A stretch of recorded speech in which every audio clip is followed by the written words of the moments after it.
बाद में सूत्र आता है, यदि योग सूत्र आपके पास है तो ये 29वां सूत्र है, उसको आप खोलकर देख सकते हैं।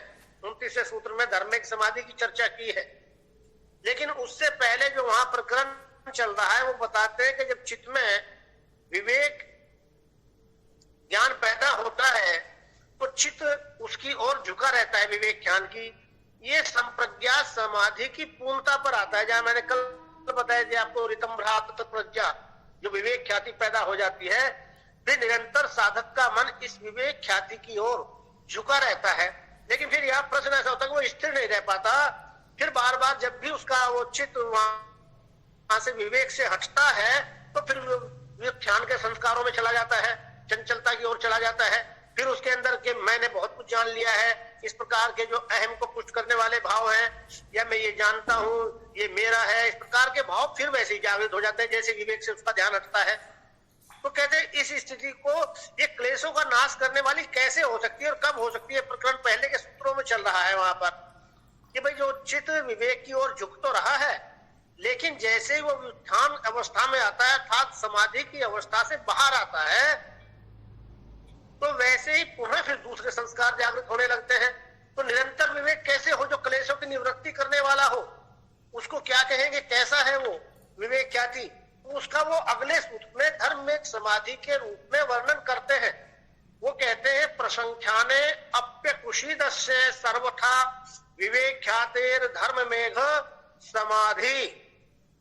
कहते हैं जो विवेक है, विवेक ख्याति जिसको रितंभा प्रज्ञा कहा है, ये परम ज्ञान है, ज्ञान की उच्चतम कोटि है। जैसे कल भी मैंने बताया था आपको कि रितंभा प्रज्ञा से ज्यादा ज्ञान कराने वाली है, ज्यादा यथार्थ ज्ञान कराने वाली है। जो सुनने से या अनुमान लगाने से ज्ञान पैदा नहीं होता है, यथार्थ ज्ञान, उससे विशेष यथार्थ ज्ञान पैदा रितंभा प्रज्ञा कराती है, ये विवेक ख्याति कराती है। लेकिन समस्या क्या है कि जैसे ही साधक वापिस आता है तो फिर दूसरे संस्कार जागृत हो जाते हैं, क्लेश फिर प्रभावी होने लगते हैं।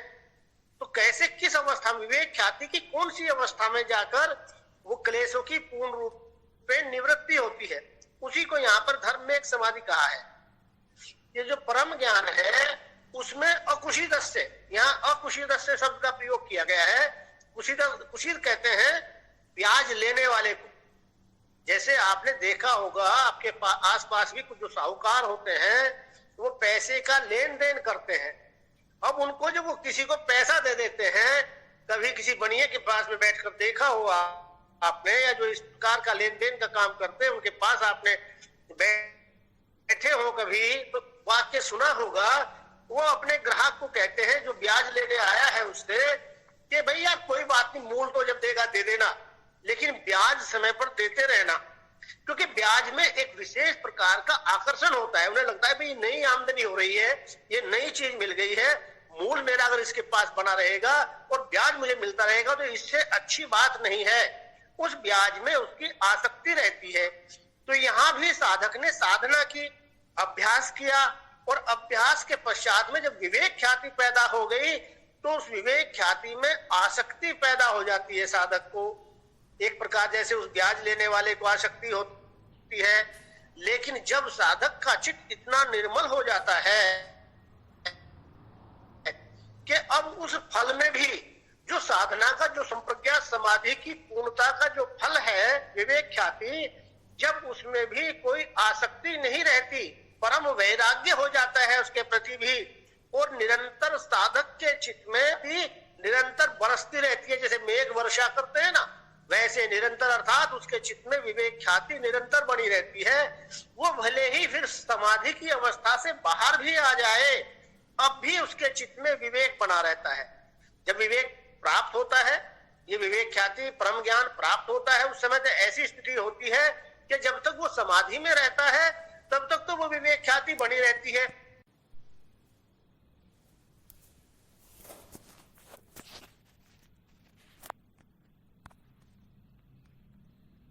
पर वैराग्य तो केवल इतना था कि जो देखे गए और सुने गए विषय हैं उनके प्रति वैराग्य का भाव पैदा हो जाना, उसको वशीकार नाम का अपर वैराग्य कहा है। लेकिन यहाँ उसने सारे विषयों का साक्षात्कार कर लिया, जो देखे थे, जो सुने थे जीवन में उसने, उन सभी विषयों का उसने ज्ञान प्राप्त कर लिया है। अब कोई भी ऐसा विषय नहीं है जिसका उसको यथार्थ ज्ञान हो, न स्थूल विषय है न सूक्ष्म विषय है। और वो ज्ञान कराने वाला कौन है? ये परम संख्यान विवेक ख्याति ज्ञान की उच्चतम अवस्था। वैराग्य हो जाता है तो अब ये चित्त में निरंतर बनी रहती है। फिर ये उसके चित्त से हटती नहीं है। फिर वो सामान्य अवस्था में भी, उत्थान अवस्था में भी आकर क्लेशों से एक प्रकार से प्रभावी नहीं होता, विषयों से प्रभावी नहीं होता। उसी को धर्म मेघ समाधि कहा है। जब चित्त में निरंतर, ये समाधि की अवस्था में भी और व्युत्थान अवस्था में भी, सांसारिक स्थिति में भी, जब वो समाधि से बाहर आता है उस समय भी ये ज्ञान बना रहे कि नहीं, ये तो सब नश्वर है संसार, और ये सारे विषय जो हैं, ये सारे विषय भी नश्वर हैं। अब मैंने इनको जान लिया है, इनमें अब जानने को कुछ भी शेष नहीं है और ना मेरा इनसे कोई संपर्क है। इस प्रकार का भाव जब निरंतर से, मुझे इस विवेक ख्याति से भी कोई विशेष आसक्ति या लगाव नहीं है। ठीक है, ज्ञान का साधन है, इसे चित्त में विवेक ख्याति पैदा हुई है, उसी ने मुझे मेरे होने का और अस्मिता का ज्ञान कराया है। तो उस अवस्था को ये धर्म मेघ समाधि कहा है। और यही अवस्था क्लेशों की निवृत्ति करती है।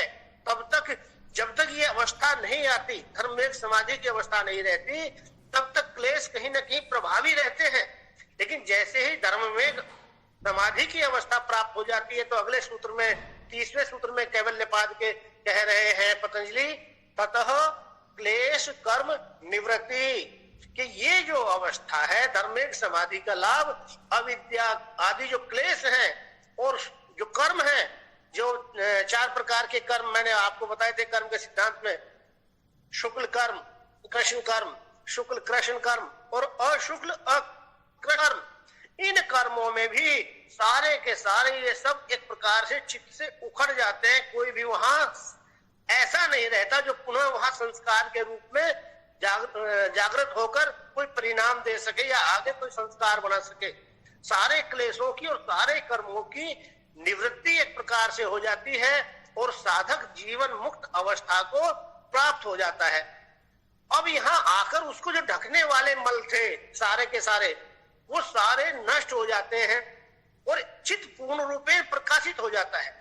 चित्त सारी चीजों को प्रकाशित करता है, लेकिन उसके ऊपर जब ये क्लेशों के आवरण होते हैं तो ठीक ठीक प्रकाशित नहीं कर पाता। उदाहरण के लिए, आप चंद्रमा रात्रि में, चंद्रमा की चांदनी में सारी चीजें आपको दिखाई देने लगती हैं, लेकिन जैसे ही चंद्रमा के ऊपर बादल आ जाता है, या सूर्य को देखें आप दिन में, जब उसके ऊपर बादल आ जाता है तो घनघोर बादल आ जाए तो वो प्रकाश उनका धीमा पड़ जाता है और वो प्रत्येक पदार्थ को पूर्ण रूप में प्रकाशित नहीं कर पाते। लेकिन जैसे ही बादल छट जाता है तो चांदनी में भी सारी चीजें आपको स्पष्ट और ज्यादा, ही चित्त में जब क्लेश आदि के बादल छाए रहते हैं तब तक सांसारिक विषयों का, पदार्थों का यथार्थ है। लेकिन जैसे ही साधक के चित्त में ये विवेक ख्याति निरंतर बनी रहती है धर्म में समाधि के रूप में, समाधि अवस्था में भी और व्युत्थान अवस्था में भी अब सारी चीजें पूर्ण रूपेण प्रकाशित हो जाती हैं। ऐसा कोई भी पदार्थ नहीं होता जो प्रकाशित न हो पाया, जो जानने से शेष रह गया हो। जैसे बहुत अधिक प्रकाश, आप मान लिया बहुत अच्छी टॉर्च आप ले रहे, मैं मोटा उदाहरण आपको दूं, और जिसकी लाइट बहुत ज्यादा है, तो उस लाइट में आपको छोटी से छोटी चीज भी सारी स्पष्ट हो जाती है। कहाँ क्या पड़ा हुआ है, क्या रखा हुआ है, क्या कैसी स्थिति है, प्रत्येक स्थिति का आपको ज्ञान हो जाता है। तो वैसे ही जब चित्त पूर्ण रूपेण प्रकाशित हो गया विवेक ख्याति से, अब उसके ऊपर किसी प्रकार के मल के कोई बादल नहीं है, तो उस अवस्था में वो बाकी सारे संसार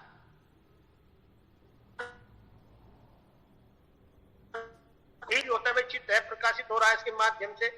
तो ये अवस्था साधक प्रकार से चित्त हो गया, किसी प्रकार का कोई मल नहीं रहा अवस्था में हो जाती है। और वो गुणों के जो परिणाम है वो उनको भी सब समझ लेता है कि गुरु को देह इंद्रिय आदि ये सारे जो परिणाम कहते हैं बदलने, जब प्रकृति बदलकर ये सारे संसार के रूप में व्यक्त होती है, ये व्यक्त अवस्था है प्रकृति की जो हमें दिखाई देता है, जो दृश्यगत जगत है, ब्रह्मांड है, ये प्रकृति की दृश्यगत अवस्था व्यक्त अवस्था कहलाती है, अर्थात इसका वर्णन किया जा सकता है। तो इस व्यक्त अवस्था में जो जो परिणाम प्रकृति का हुआ है, इस प्रकाशित चित्त से साधक वो सारे के सारे को जान लेता है और यहाँ आकर पूर्ण रूपेण वैराग्य हो जाता है।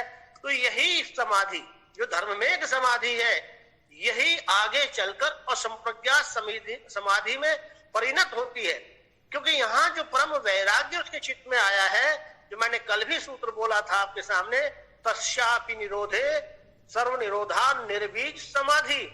जब इस परम वैराग्य के द्वारा इस विवेक ख्याति में भी कोई आसक्ति नहीं रहती, जैसे मैंने अभी ब्याज का उदाहरण दिया था कि ब्याज में आसक्ति रहती है, ये ब्याज फल मिलता है उसको जो उसने मूल दिया है अपना, तो वैसे ही साधक का जो ये ब्याज है एक प्रकार से विवेक ख्याति है, जो साधना का परिणाम है, फल मिला है उसको, इसमें भी जब उसकी आसक्ति समाप्त हो जाती है तो अब कोई ऐसा कारण शेष नहीं है कि जिससे उसके चित्त में कोई क्लेश पैदा हो सके या उसका कर्म कोई संस्कार बना सके।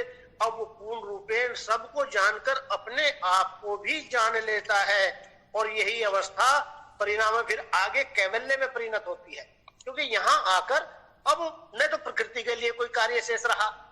प्रकृति का कार्य क्या था कि पुरुष को उसके कर्मों के अनुसार भोग प्राप्त कराना, जो जो उसने पूर्व के जन्मों में कर्म किए हैं उनके अनुसार जो भी उसके पास संग्रह है सुख का या दुख का, उन सब का उसको भोग प्राप्त कराना और दूसरे उसको अपवर्ग या मोक्ष प्राप्त कराना, मुक्ति प्राप्त कराना, कैवल्य प्राप्त करवाना, निर्वाण प्राप्त कराना, कोई भी शब्द आप इस्तेमाल कर सकते हैं, अर्थात उसके मूल रूप में उसको पहुंचाना। क्योंकि जब सारे मल धुल जाते हैं तो चीज अपने मूल रूप में आ जाती है।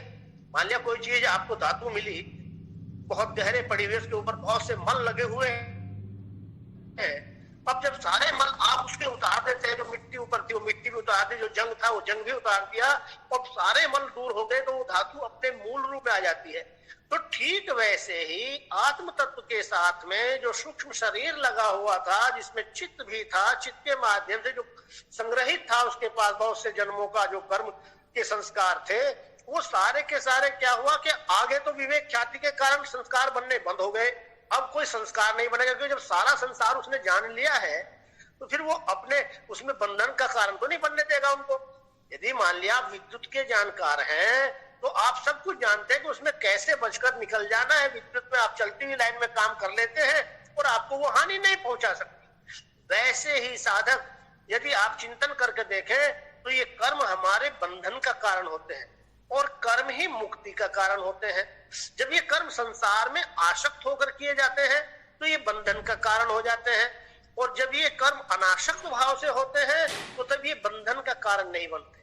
क्योंकि जब आसक्ति ही के साथ कर्म किए जाते हैं, संस्कार तभी बनते हैं, परिणाम तभी मिलता है जब व्यक्ति उसमें आसक्त होता है, और जब आसक्त नहीं होता है तब उसका कोई परिणाम उसको प्राप्त नहीं होता है, वो क्रिया मात्र रह जाता है। जो कर्म के विषय में पढ़ाते समय मैंने आपको बताया था कि जब स्व हट जाता है तो स्व हटने के बाद उसको फिर कोई क्रिया परिणाम नहीं देती, क्रिया कभी परिणाम देने वाली नहीं होती, संस्कार बनाने वाली नहीं होती, राग और द्वेष को पैदा करने वाली नहीं होती। राग और द्वेष कब पैदा होगा?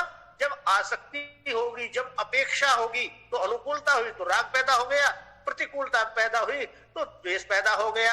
लेकिन विवेक ख्याति के निरंतर चित्त में बने रहने के कारण तब उसने देख लिया कि तो सब कुछ गुणों का परिणाम है। वो गुणों के परिणाम को शुरू से आखिर तक देख लेता है। ये सारा जो ब्रह्मांड है, ये सारा का सारा ब्रह्मांड इन गुणों का ही परिणाम है। मेरा जो शरीर है, मेरी जो इंद्रियां है, मेरा जो मन है, मेरी जो बुद्धि है, वो सब भी इन गुणों का ही परिणाम है। और जो कुछ भी इनमें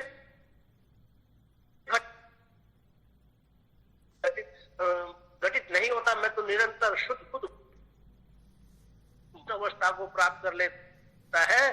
तो यही विवेक ख्याति में एक समाधि उसके मुक्ति का कारण बनती है।